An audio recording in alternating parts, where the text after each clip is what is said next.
Do you long to see God, friend? To touch Him? I do. I've wanted it since I was a little girl. I've wanted it more than food. I'm a pastor's daughter. I grew up in the church. They said I could eat Jesus, but all I tasted was dry bread and watery juice. God should be the finest of any feast, I think, but church left me hungry.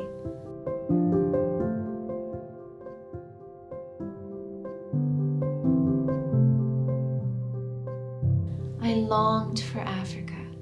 Our feet were always barefoot, it seemed, in Africa. Barefoot in the kitchen and in the garden.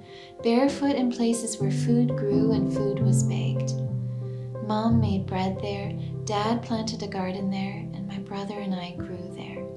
So it was easy to associate the God who became bread with the God of Africa, the God of such vibrant faces and colors and shapes and tastes, for all of it was holy ground. And then we moved away. Dad became a pastor, and I ate the dry bread and drank the watery juice.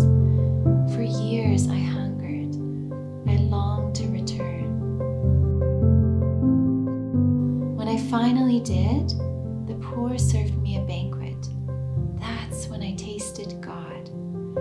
Jesus could have been performing miracles before He died. Instead, He chose to have one last supper with His friends. Maybe eating together is the miracle.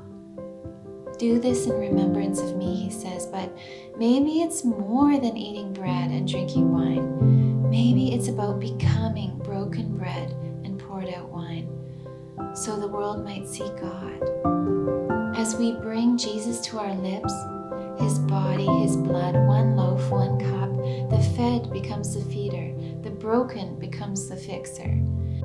And this is what the poor have taught me. The darkness will never win. Corruption and bribery and betrayal will never win. It's all just a backdrop, a tablecloth spread in the desert.